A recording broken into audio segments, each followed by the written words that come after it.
and welcome back to the channel. Welcome back to my battery upgrade video. I've already done the installation. I'm just putting it together, so I thought what I'll explain what I'm doing as the video plays. So I chose to use the FOGSTAR Drift battery, a 460 amp hours. First thing to do is to dismantle the battery box. So as you can see there, that's the battery box. And I've got to take the end panel off to gain access to it. The battery box as it stands at the moment is what I built on the last time I upgraded it. So I don't think I've got too much to do, too much to modify.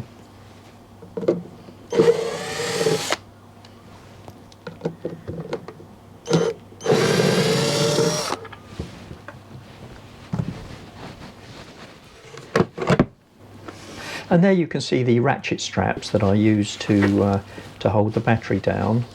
And that's a close-up of the batteries there.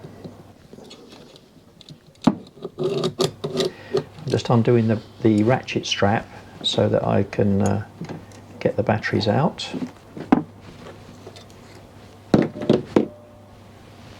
This is the original shunt that I had on the system, but I'm not going to be using that anymore. Now I've got to get the side panel off. I've got these held on by screws and a bit of Velcro.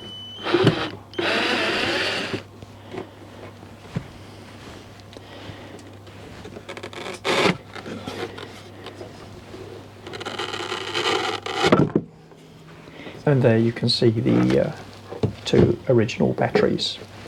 Got to get those disconnected now.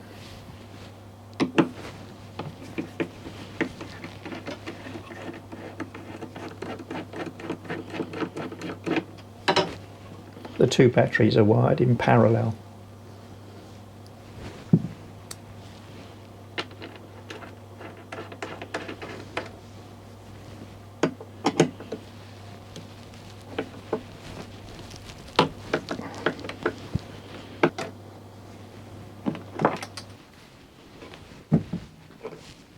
Right, ready to lift out. They slide out quite easily actually.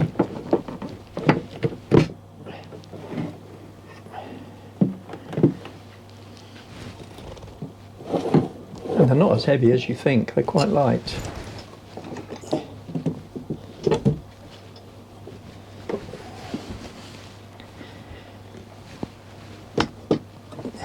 Just undoing the negative now on the last battery.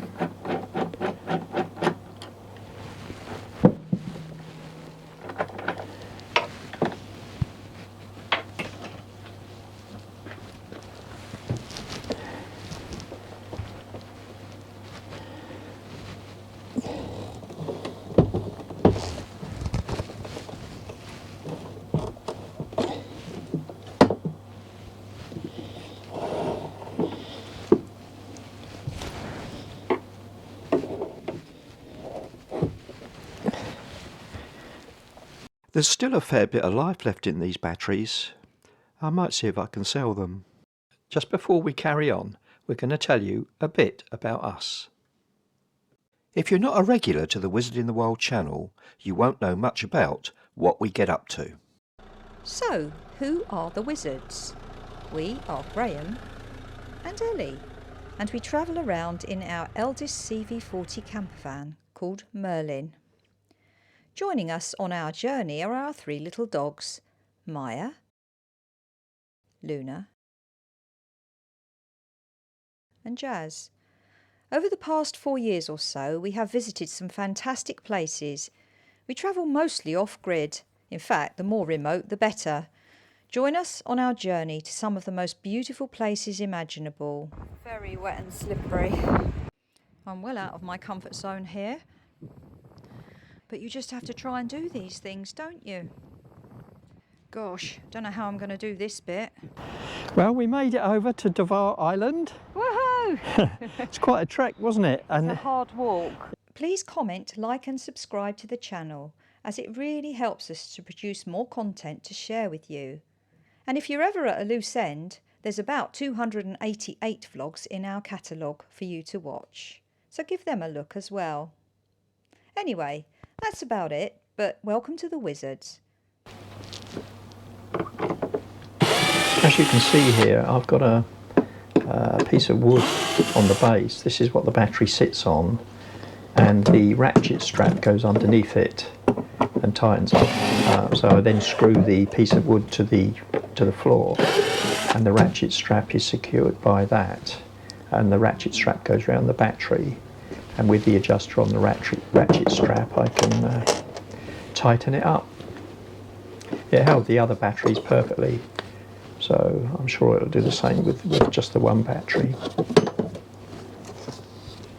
Just I've got to modify this because it's a slightly different size, and I need to cut the strap down a little bit because it's only going around one battery now. Mind you, this fuse block that I've mounted the fuses on is getting in the way. I think I'm going to have to find a smaller one to mount them on.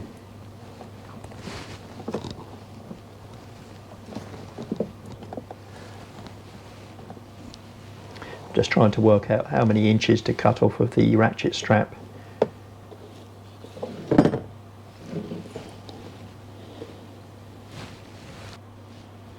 In the end, it was a bit of guesswork.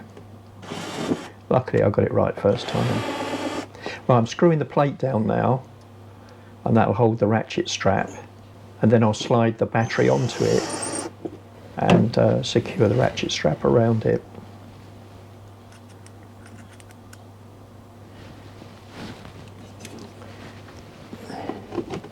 You'll see the battery appear in position in a moment. It's because I forgot to turn the camera on when I was getting in position, and I certainly wasn't going to take it out again to show you how I got it in there.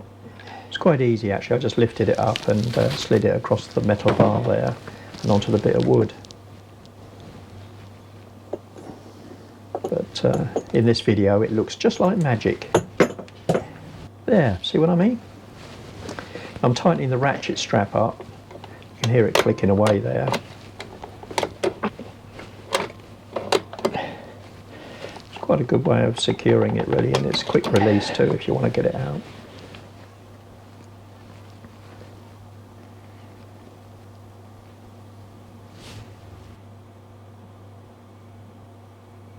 Now I did have to move some of the items on the buzz board there, the buzz bars. I had to move them around so that the cables were long enough, and that's the smaller fuse block that I'm using now, so it's much more conveniently sits there. I didn't want them floating around, so that's why they're screwed to the block. Just making sure everything's really tight now. I do like these batteries. You get a nice connection with the M8 bolts. And this is one of my favourite little toys, a label printer. I love it.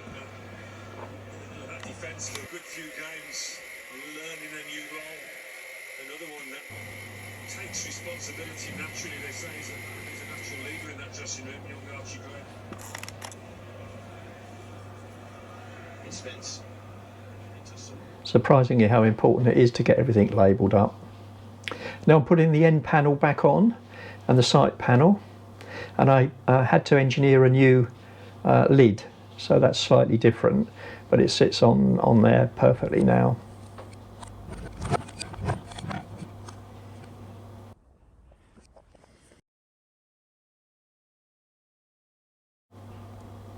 And this is where I want to install the 13 amp socket that powers the FOGSTAR charger. This is it here, and it does need a 13 amp plug top. So I'm just deciding the best place to locate it. I'm going to take the feed from the back of this 13 amp socket. So before I do anything, let's get the power off of the vehicle. So that's turned off. Take the socket out. Now I'm threading the wire back down. This was the difficult bit. Ellie was worried I was going to make a hole in the bathroom wall. Don't worry, Ellie, I was nowhere near it. So I've just plugged into the back of the socket and brought the cable out adjacent to where the socket's going to be. It's going to be on that little bit of wall there. And that's it, finished. I didn't really think it's worth showing you wiring a socket up. So that's it. It's turned off at the moment. Now the app. If you want the app for FOGSTAR batteries, it's very easy to get. Just go to the Apple Store or Google, wherever you get it from. The FOGSTAR Drift app. It tells you quite a lot of information. Obviously I've only just started using it, so I'm not quite sure how accurate it is. But it certainly gives you an accurate voltage reading, which is the main thing, and I'm hoping the state of charge is worthwhile as well. That's the unit located down the side of the battery, plenty of airflow around it. That's all sealed back up again now. Now this is the app. As you can see, it's charging nearly 40 amps, and only time will tell how well the battery performs. I'm sure I'll update you all on that. Now, some of you may be asking what happened to the Victron shunt that I promised I would be fitting. Based on conversations I've had with other FOGSTAR users, I've decided that I'm not fitting it. I'm going to see how their app works first, but for now I'm going to go with the built-in BMS. So that's the installation completed. I hope you found that interesting. You've seen the upgrade that we've done, and this is why we did it. So we can spend more time off-grid doing what we love best. Going forward, we are expecting the upgraded batteries to allow us to do much more of our favourite sort of camping throughout the whole year. Wild remote locations off-grid are our passion. This upgrade should allow us to do more of what we really love to do. So I hope you found it interesting and gave you some ideas of whether you'd like to do it or not. So thanks very much for watching, and we'll catch you soon. Thank you for joining us this week. If you've enjoyed our vlogs, please do consider liking, subscribing and giving us the thumbs up. Oh, and don't forget to comment. We love to hear what you think of our vlogs. And join us next time for some more adventures with Wizard in the Wild.